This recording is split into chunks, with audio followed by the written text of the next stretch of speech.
Hi everyone and welcome back. Today we're going to be discussing fraud under the NDIS. Very hot Fraud. topic.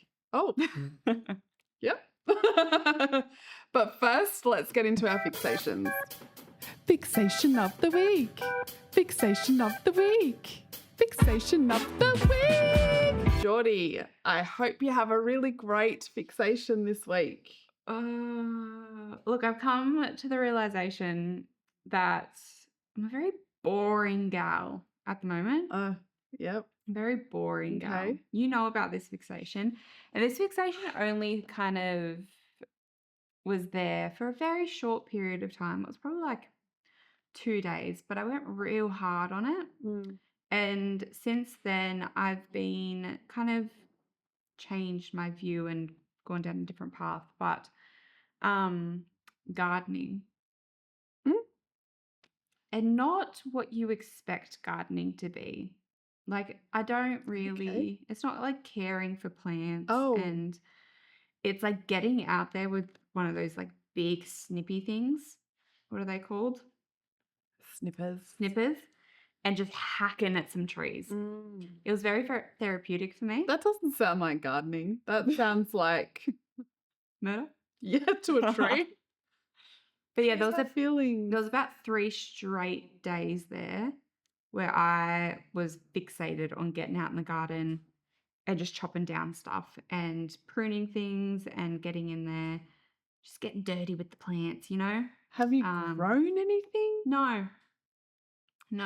Okay. I don't think it's gardening that you were doing, Doctor. What was I doing? I don't know. Taking out some anger, some pent-up anger, Yeah. unresolved issues on this poor plant. Look, there was lots of plants. I didn't just focus on one. There was at least 3 trees and some of those bushy things. Just imagine the trees being like, what did we do to you? Why are you hurting us? Poor tree. Yeah, look, but it was a genuine fixation. Like it started off, I didn't expect to do this. Like I kind of was just like one day, I'm gonna prune the trees. I'm gonna make it look nice. Went to Big W and bought some gardening tools. Shears. What have I thought of it at the same time? Can't make this stuff up. Oh, wow. But I went to Big W and I bought some shears. And I just was like, yep, just one day I'll get out there. I was out there for 6 hours. I just imagine the SpongeBob thing come up. 6 hours later. Literally. You're just there. No water, no food, just fixated on hacking down these trees. But why, Jordy? Why? I don't know. Sometimes you just don't know these things. They were annoying you. They were in your way. It just didn't look good. Okay. And I was like, no one else is going to do it. I will do it. And then I really enjoyed it. Then after those 6 hours, I was like, oh shit, 6 hours, that was a good day. But then I was laying in bed and I was like, I need more. So then the next day, I did it again. Probably about like 5 hours that day. The next day, did it again until I was done. It was like one of those things where like you have to do it until you're done. I don't know what I had with these plants. It was a fixation. It was definitely a fixation. Like you did it and then you got over it. Yeah. But the funny thing is, when I was doing it, one of my neighbors walked past and we had a bit of a conversation. Really nice, you know, older lady, lovely gal, lovely lady. Was doing it. She then spoke to one of our other neighbors and was saying, oh yeah, you know, like Jordy was out and she was doing stuff with the plants. She tried her best, but it doesn't look great. And then that neighbor came and told me, and not gonna lie, it hurt a little bit. And Did you think it looked good? I think it looked better than what it looked like before, but looking at it now, it does not look great. So that's on me. That's on me. But yeah, I really got in there with the trees, and we had, I don't know why, but one day grape leaves just started someone obviously planted them, but they just started growing. They are so bad in terms of weeds. They just grow everywhere. Yeah. And they were all over the garden, like everywhere. So I was just like ripping out these grape leaves. I was like tearing them apart, snipping them. It was really therapeutic. Really therapeutic. I thoroughly enjoyed it. Maybe you should actually try like growing something. Not my thing. It gets boring. Have you tried it? I think because I can't see the outcome straight away.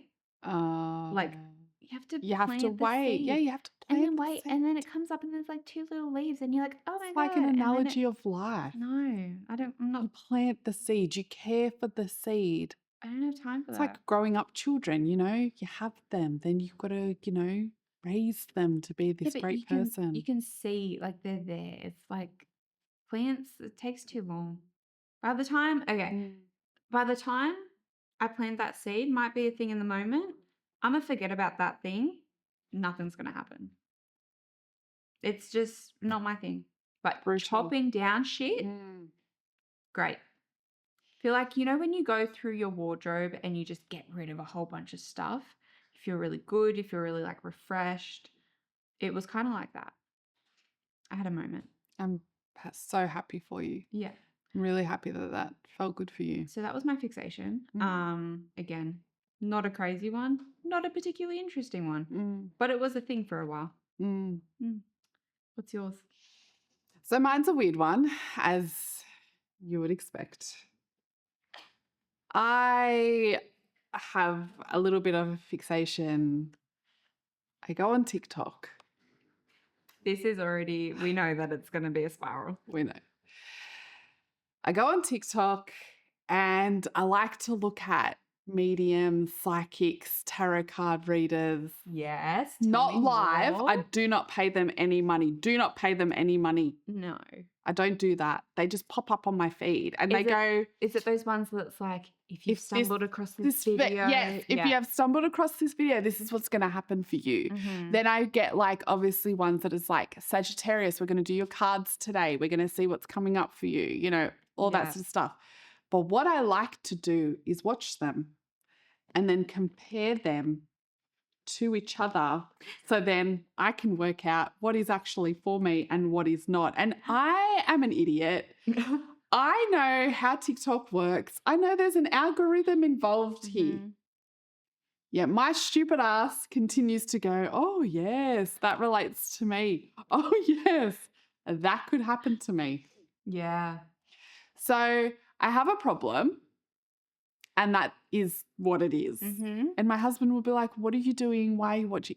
And I'm watching them like, because it's obviously on my algorithm, boom, boom. It's like medium, bad bunny, medium, bad bunny, medium, bad bunny. Like this is my algorithm at the moment. Are there any that are like so different from each other that you just are like, yeah, whoa? Yeah. There are some that are different. I wouldn't say that there's anything that's like, whoa, so like weird, but because they're not like, you know, obviously all those psychics, mediums and stuff, they keep things very generalized so that it can be for different people. They know what to say. They know what to say. So I wouldn't say that there's any that are like so different, but like, you know, there's some that I'm like, oh, that is very similar to these other ones that have said the same thing. And I keep on getting it. Is it a sign? Is someone from the other dimension giving me a sign? I don't know. Are they in the TikTok algorithm and are like, we need to get this message to Alyssa? Probably not, because I believe we just live our lives and we just get on with it and do things. Maybe though. But maybe there's know. this much of a percentage of a possibility. I don't know. Look, I know people are skeptical about this stuff. Yeah. I don't know. Choose not to. I'm not going to go to a psychic again. I had a bad experience. The last one was like, I went to her house. Somebody walked out just before me and I asked her, did you cleanse the house before that person left? And she got very angry with me I think about you never it. told me about this one. Yeah, she got really, really angry about it. And then she said to me, do you cleanse the hospital every time you go in? People die in there. And I was like, whoa, whoa, whoa. I should have left. I should have just walked out of there, crazy bitch. But I didn't. I didn't. And I stayed. And then you know what? She turned around and she was like, got to take my tablets because if I don't take my tablets, I'm a bitch. Should have known then. Should have walked out then. You're already a bitch. Should have taken the tablets half an hour ago, doll. I should have walked out. But my stupid ass stayed. You really wanted those messages. And then you know what? She didn't give me anything really that was diabolical. Some things she said has happened. Okay? Some little teeny, but that was like 5 minutes of the hour-long time I was there. Okay? She could told me that in 5 minutes, paid her for that 5 minutes, off I went. But it didn't happen that way. Anyway, so this is my thing. I'm skeptical of them, but also I want to believe, but also this and also that. I look at things holistically, and so I love to compare people. See, I'm not skeptical about people having those intuitive abilities and knowing things and being able to like communicate. I am intuitive. You know this. You are so intuitive. It's so crazy. intuitive. Shears. We just did shears. Shears. We do that. We've done that a lot. We've done that a lot. But I'm not skeptical of that at all. I am skeptical of the whole future telling type thing about it. So I fully believe, you know, some people are more intuitive than others. Some people can tell you things that you're like, there's no way you would have known that. 100%, I believe that. What I don't believe wholeheartedly in is when they say, you know, this is going to happen or this is going to happen, because you then have a choice. Yes. To either make that happen or make it not happen. Yes. So that's where I'm like, I Agreed. don't agree that you should go, like you might want to go to a psychic or a medium or whatever for clarity. Yeah. But generally it's because you want validation in what you want, or you want confirmation. Yes. That the path that you're going down is the right one. Yeah. But you're also going to make that choice. That's right. You're going to walk out of there and be like, yeah, that's the confirmation I needed, or no, maybe I should do something else. Yeah. So that part of it I'm skeptical about. That part of it I'm like, you can't tell me that this is going to happen in 3 months' time. Yeah, I'm not going to make it happen. That's right, yeah. But all the other stuff, 100% believe. I'm not a skeptic in that sense. Yeah. But how weird is this? So my hairdresser and I are like psychically linked. You can say what you want to say, but one day I was sitting in the chair and she was doing someone's hair next to me. And in my head, I was like, God damn, I got to pee. I got to pee. I got to pee. Did not say it out loud. She was with someone next to me. She turned around. She said, did you say you needed to pee? No way. Not joking. And I said, I didn't say that out loud. And she was like, whoa. And we're like freakishly linked. And then the other day, I called to book a hair appointment for my daughter to change the time. So I had a time for her and I booked to change it. And in my head, I went 11:20. And she goes, we've got an appointment for 11:20. Whoa. I haven't told her that yet. I didn't want to freak her out on the phone because we do freak out about it and everybody knows about it in the salon. It's like, that's crazy. Thing. It's like a weird thing. Yeah.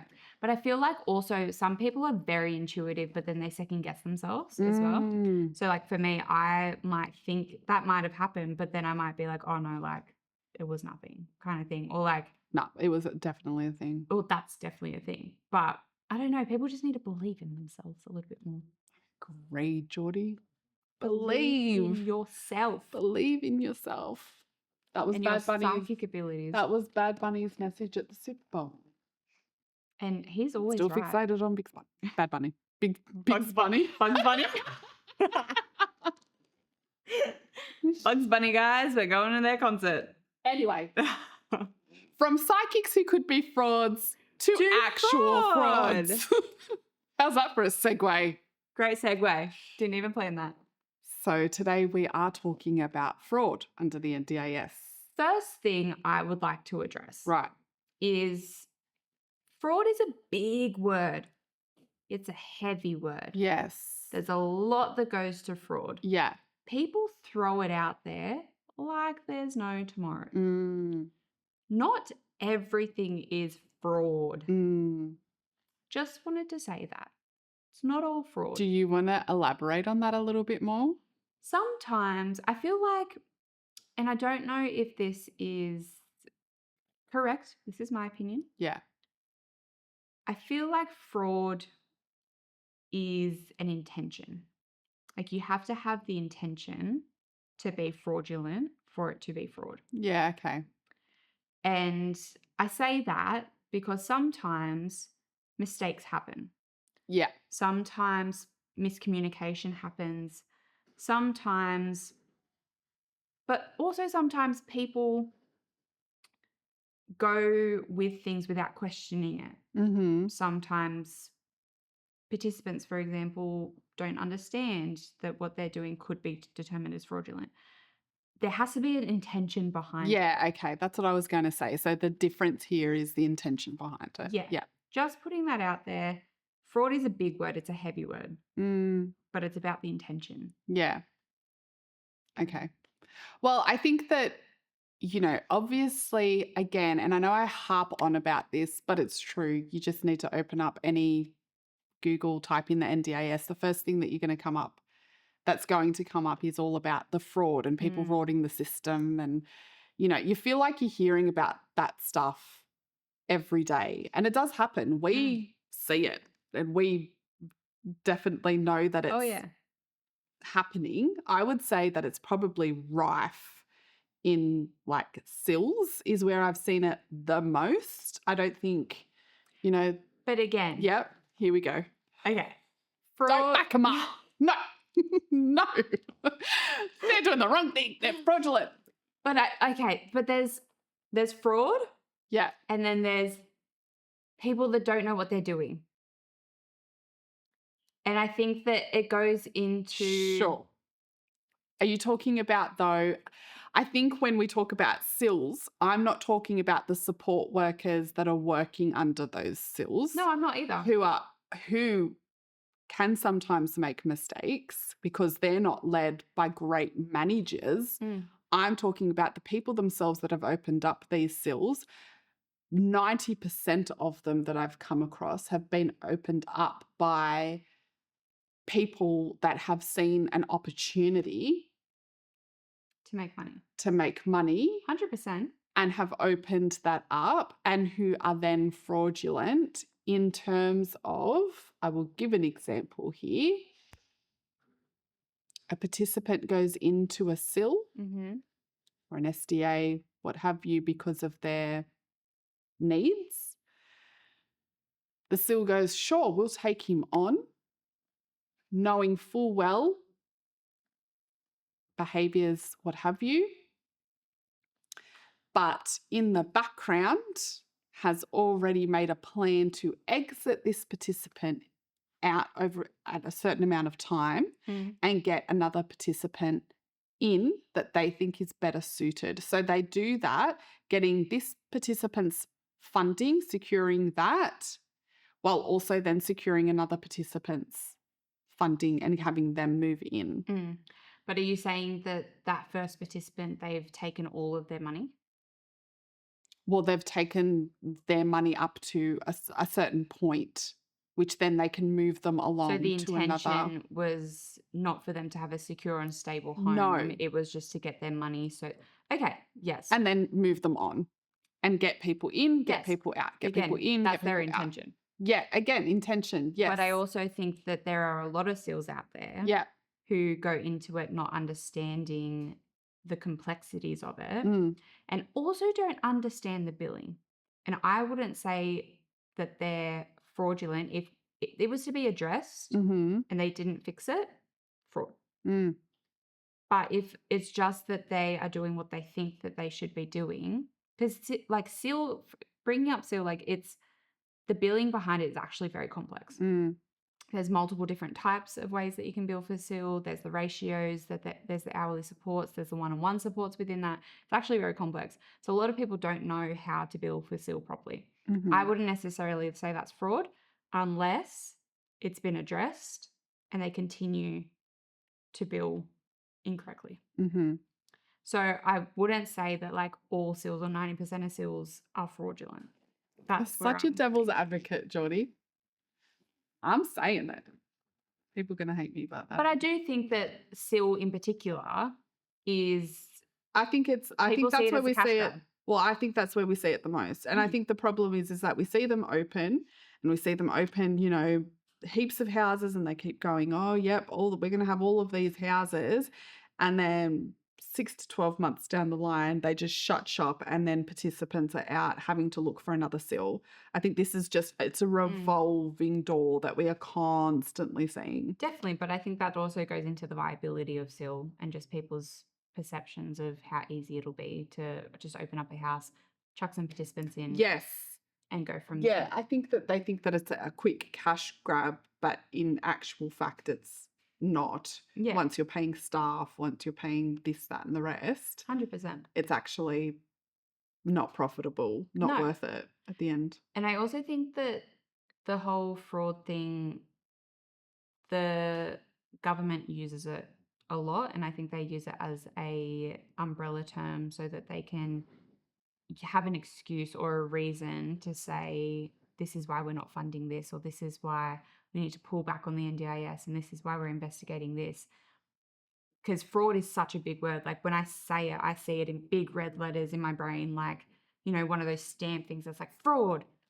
And I think that they put a label on it, on providers or certain types of providers, be like, all support coordinators are fraudulent, all seal homes are fraudulent. Yeah.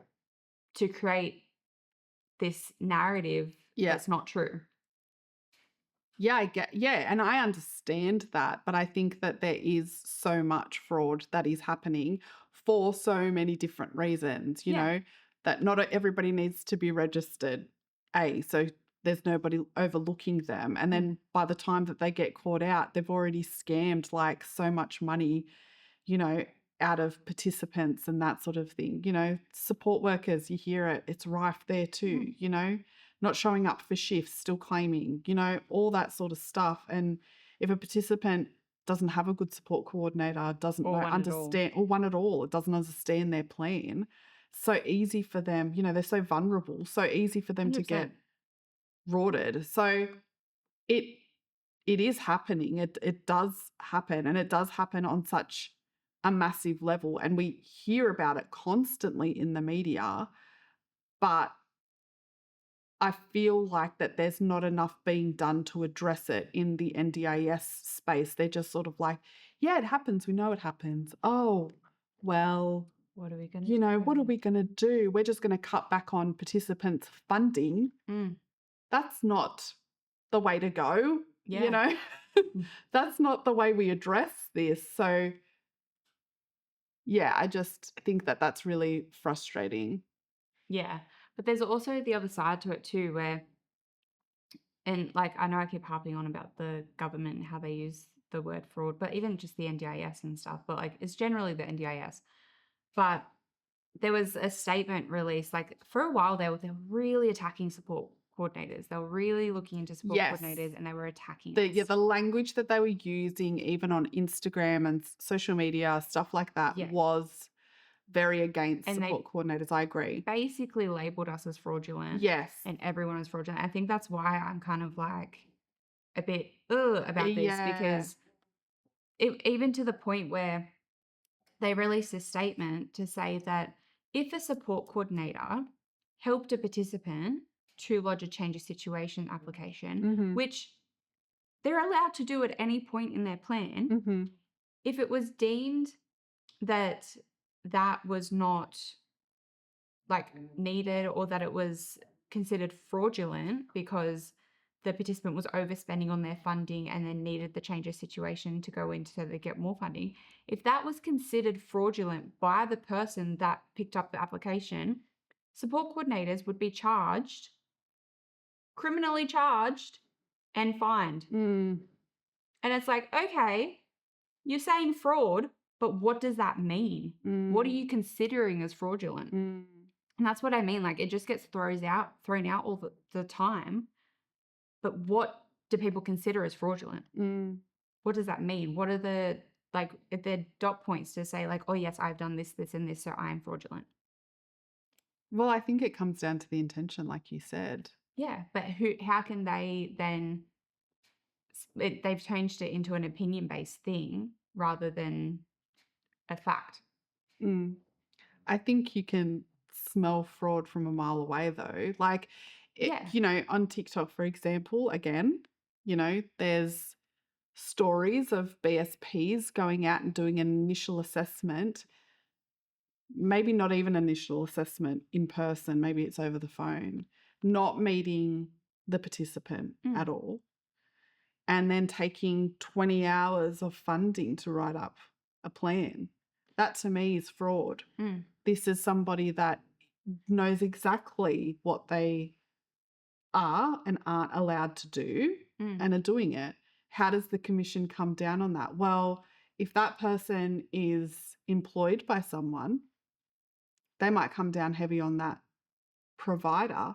But if that person has already left the provider and gone to another provider, there's not really anything they can do. There's nothing that they can do. It's not like that behaviour support practitioner gets blacklisted or anything like that. They just jump from company to company to company because, again, they must know to some level, if they're jumping from company to company, that they are fraudulent, that they're not doing a good job. They're not doing the job that they're set out to do.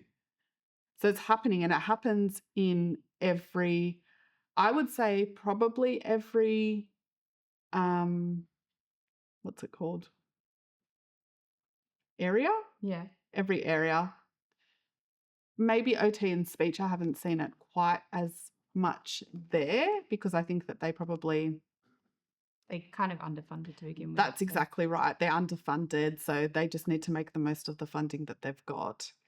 But I definitely see it, you know, in other areas, and it gives all of us a really bad name. That's the thing. Yeah. It translates to everyone, and there's a perception that everyone is fraudulent if you're working in that role or in that space. And I also think that there's kind of an idea from a lot of people in the community who may not have any relations to the NDIS or know anyone that's part of the NDIS who just see it as a big fraud. Cash grab, Cash grab. Yeah. And it's not until you kind of get in there and you know, explain that, no, it's about intention and it's about making sure that people get the services that they need, that they kind of go, oh, okay, but it's still this and that. So there's just a massive idea that the NDIS is just full of fraud, and it is to a point. But I just think that there's not enough done.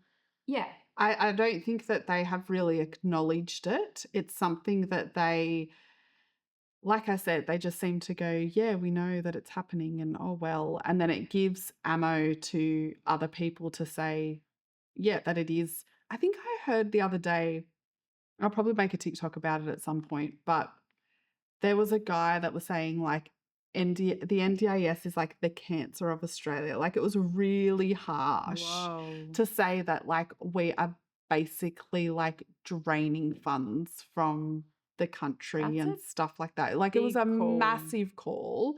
And I know that a lot of taxpayer dollars does go towards the NDIS. And so people rightfully so get pissed off basically when they see these people rorting the system that is meant to be for, you know, our most vulnerable.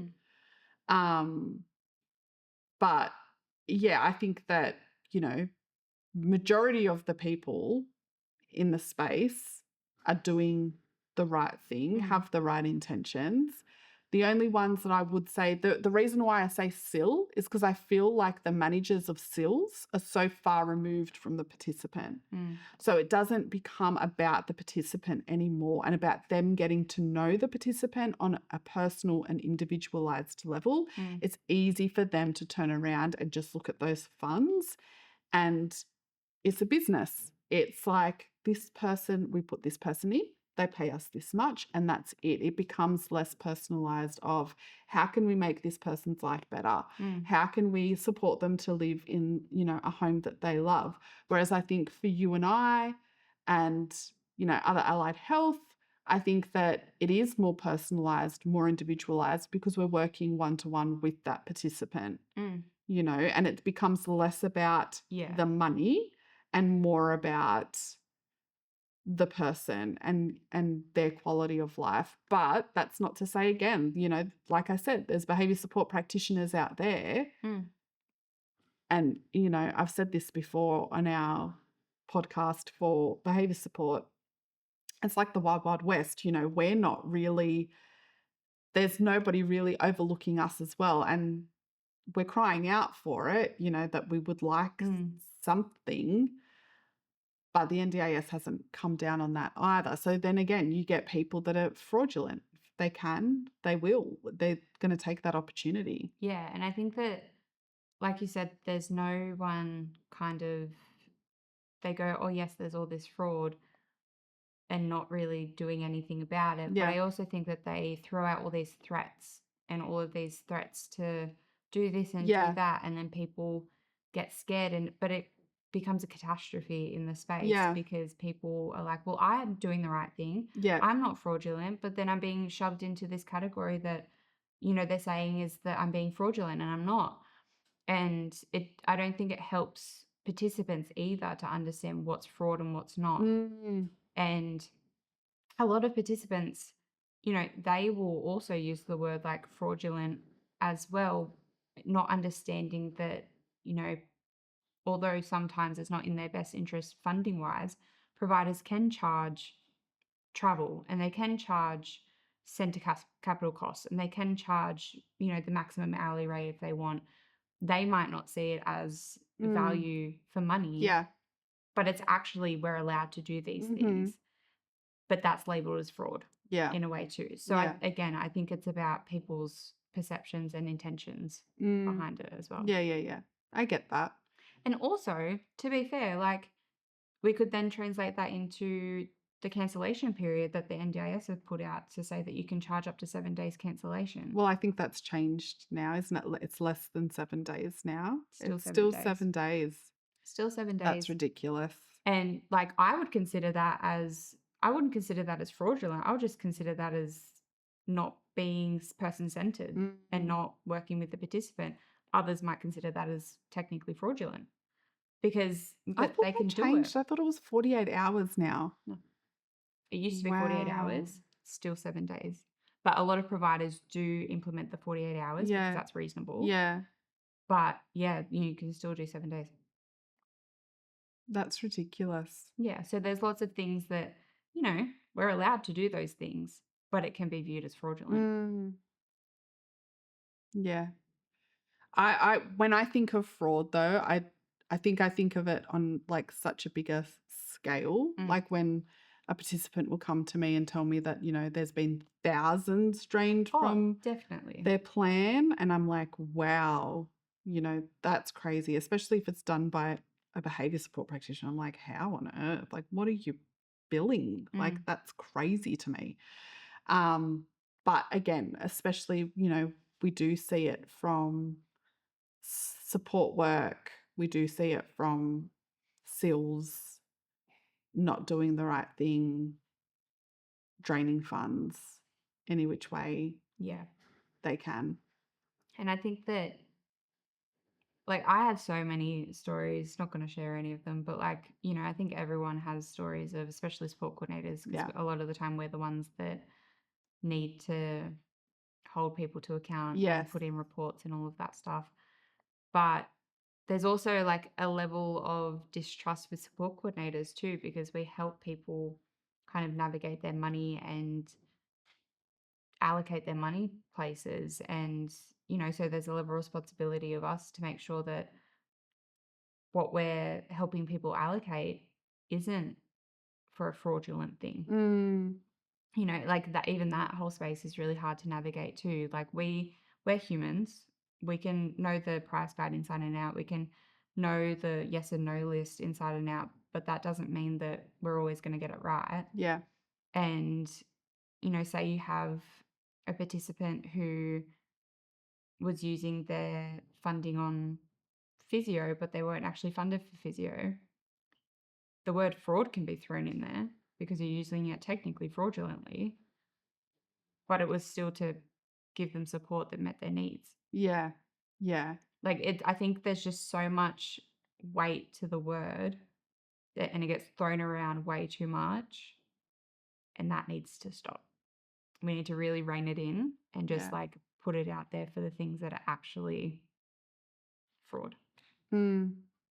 I think that you're overthinking it. I think when I think fraud, I'm thinking like I said, if you were to Google, I think that you're like, what's coming up for fraud are people that are draining participants hundreds of thousands of dollars. I'm thinking, I've even got a vision in my head of someone, and I'm not going to name them, that has been banned from the NDIS, but, is taking trips overseas, is flying first class, all that sort of stuff. And I think for us, we know if we're seeing something like that, if you're seeing anybody in the NDIS space that is rolling in cash, something's going on. There's something sus there. There is probably some level of fraud happening because the everyday person in the NDIS that works in this space is not rolling in it. Or they are going to be going into administration and liquidation soon because it's not sustainable. Yeah, it's not sustainable. But I love it how people, have this idea that we're all rolling in and NDIS funds and stuff like that. And, not behavior support practitioners, we charge a big rate hourly. Okay. But that only goes to the provider. So if you're working for the provider as an employee, so when I first came into behavior support, and this is pretty much the norm for behavior support practitioners when they first come into the sector, if you're a core practitioner, you're earning $35 to $37 an hour. Wow. So people are coming and they get aggressive because they see that hourly rate and they think, oh, this behavior support practitioner is taking this home. But if they're a core practitioner, they're definitely not. Definitely not. So yeah, I think that there's this, I think people have this misconception that everybody that is working under the NDIS is fraudulent, is trying to drain money, and that we're all just in the background loaded, taking trips here, there and everywhere every weekend, when that's just not happening. People also don't understand that the NDIS hourly rate doesn't translate to for the SHADS award, for example, which is what a lot of support workers are under. And how if the NDIS doesn't increase their hourly rate, when the hourly rate for the SHADS award increases, that gap gets smaller and smaller and smaller. And all the things that you need to fit in within that gap becomes smaller. For example, support coordination, the hourly rate has not increased for 5 years. 5 years. That's crazy. How many increases do you think there's been to the SHADS award? 10. I don't know. But there has been increases to the SHADS award in that time. Yeah, right. So the gap, smaller and smaller and smaller. Yeah. It's just, it doesn't translate. Yeah, right. It doesn't work. Yeah. So we might charge $100 and 14 cents an hour, but that's been the same for 5 years. Yeah. Plus, for support coordinator, I'm going to go on a bit of a rant. Sometimes we only get 12 hours a year for people. Yes. That's $1,200 a year. Yes. That we're getting. And it's you do a lot of non-billable work. A lot of non-billable. I do a lot of non-billable work, but support coordinators, I can guarantee you probably do the most unbillable work in this sector. I would definitely say that. Yeah. And people just see that $100 and they're like, oh, you're right. You're rolling in that. Yeah. No. Yeah. Not at all. Yeah. Plus, additional costs for additional things as well that takes up a lot of your money in a company anyway. And I think that, again, when they're having all these consultations with participants, I feel like they're not giving them the right information. And I feel like it's important for them to have the right information to know, again, when someone is being fraudulent, you know, the breakdown of costs with different things. And, that might be above a person's capacity to understand that. But in these consultations, I think that they are having consultations with people that do have the capacity to understand. So why are we not explaining things to them and breaking it down for them to help them understand? Yeah. Because like I said, if it's like a spectrum of NDIS providers over here and NDIS providers over here. If these ones over here are on planes and dripped in Gucci or what have you, you probably should suspect some fraud happening there. But then if you've just got your everyday Joe Blow that's coming in and doing the work every week, fortnight, what have you, not fraudulent. But I think it's, again, comes down to intention. intention. What's It's your all intention? about intention. Yes, I believe that too. I do believe that it's all about intention, which is why I said that I think it's more rife in SILs because they are so far removed from the participant. I get that. Yeah. Do get that. Yeah. But I think we could go back and forth with this 100%. all day long. But it is something we're not brushing it under the rug. It is something that is definitely there, something that is definitely happening, on a lower level, also on a much higher level. And I think the media picks up on those really higher level stories because they make a good headline, right? Yeah. And the taxpayers don't like to think that their money is going towards funding fraud, essentially.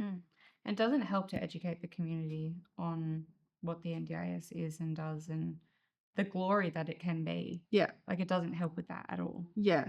It has literally changed people's lives for the better, and there's so much good there.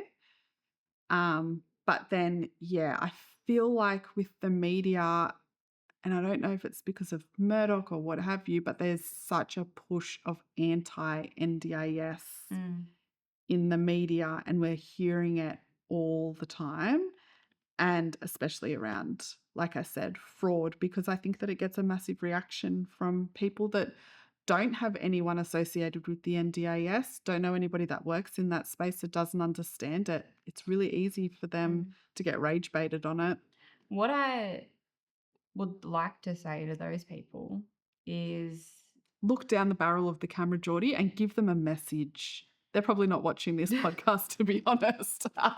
It's going to the wrong people. 100%. Disability can happen at any time. Yes. Any time. You could be walking down the street and acquire a disability. Yes. Yeah, we've seen so many different things. You could have a stroke and have a disability. Yes. You could have your leg cut off and have a disability.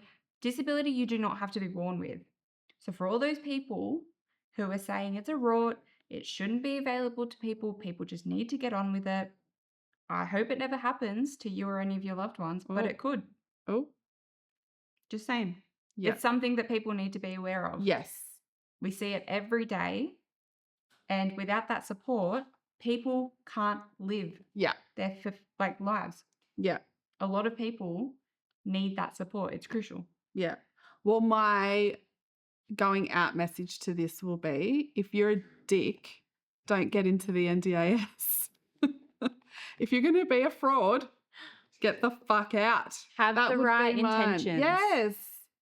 Have the right intentions. You're giving everybody else a bad name, and we're sick and tired of it. Well said. There.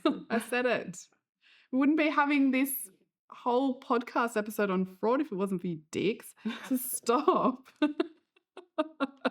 Before we Beep get that out. before we get too feisty, we're going to continue this conversation off camera. Off camera. Okay, cool. Sounds good. Bye. Thanks. Bye, guys.